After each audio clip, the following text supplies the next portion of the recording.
Hello student, आप सब कैसे हैं। आई होप कि आप सब ठीक होंगे। आज का ये है फर्स्ट सेमेस्टर बीए का फर्स्ट सेमेस्टर समाजशास्त्र का परिचय। आज हम दूसरा टॉपिक पढ़ाएंगे, समाज शास्त्र का उद्भव। ये है मेरा टॉपिक। आज का टॉपिक है समाजशास्त्र का उद्भव और ये पेपर में काम आने वाला है। इसको पढ़िए, लिखिए और याद करिए ताकि पेपर में अच्छे नंबरों से पास हो। ये ज़िंदगी है, ये बहुत इम्तिहान ले रही है और इस इम्तिहान को पार कर एक सारी मुश्किलों से आगे बढ़कर और कामयाबी का ज़रूर कामयाब होंगे हम सब। बस हमारी यही उम्मीद है। बस आप लोग इस टॉपिक को देखिए, पढ़िए और यूज करिए अपने पेपर में। जो पेपर आए उसमें खूब अच्छे से अंक लाइए और इस टॉपिक से जो भी हिंदी सीखना चाहते हैं, पढ़ना लिखना चाहते हैं, वो भी सीख सकते हैं, पढ़ सकते हैं, चाहे वो किसी भी एज के हों। बस ये चलिए ज़्यादा देर ना करें और टॉपिक शुरू करते हैं। समाजशास्त्र का उद्भव।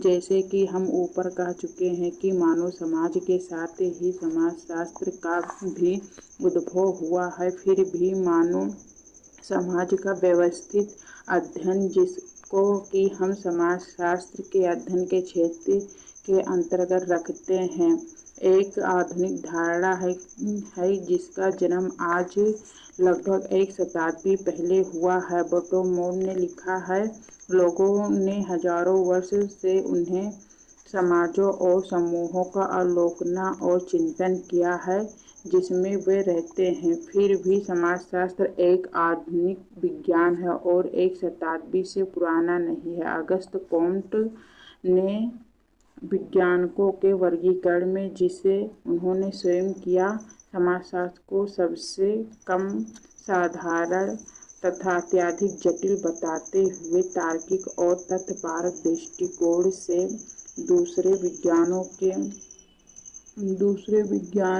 के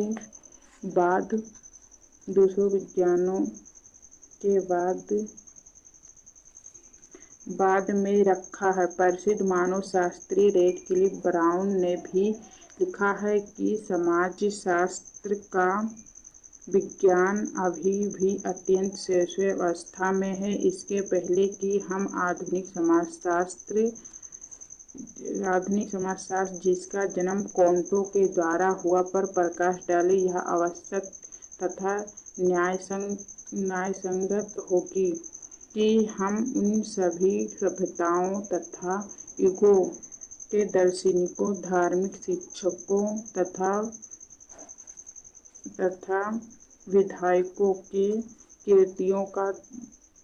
कृतियों पर दृष्टि डालें तथा विचार करें जो आधुनिक समाजशास्त्र से न्यायाधिक अंशों में मेल खाती है। सर्वप्रथम यदि हम भारतीय साहित्य का विश्लेषण करें तो विवादित होता है कि भारतीय सामाजिक विचारों को यहाँ की धार्मिक पुस्तकों में स्थान दिया गया है।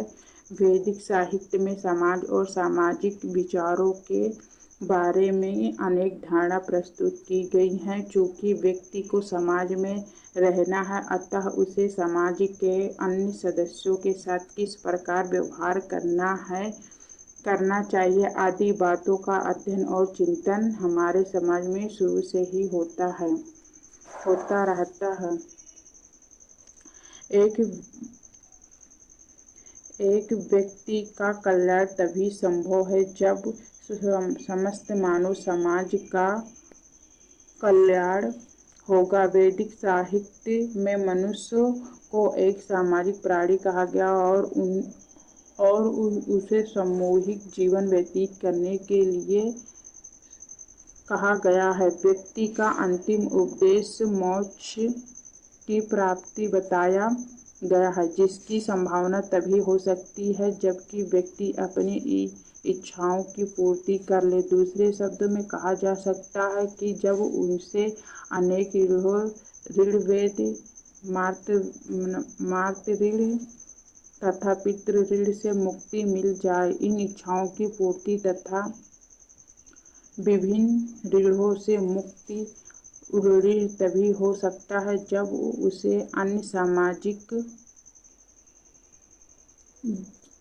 जब उसे अन्य सामाजिक व्यक्तियों का सहयोग प्राप्त हो और तभी व्यक्ति सहयोगात्मक पृष्ठभूमि में मिलजुल कर कार्य करे। वेदों में इस प्रकार के सामूहिक जीवन को श्रेष्ठ कहा गया है। उपनिषदों, सूत्रों तथा पुराणों में भी सामूहिक जीवन तथा सामाजिक संबंधों से संबंधित विभिन्न पहलुओं जैसे प्रथात्मक संबंध का नैतिक आदि पर मत व्यक्त किया गया। मनुस्मृति विधान, धार्मिक तत्परता तथा सामाजिक विचारों पर बहुत ही विस्तृत विवेचना प्रस्तुत किया गया है।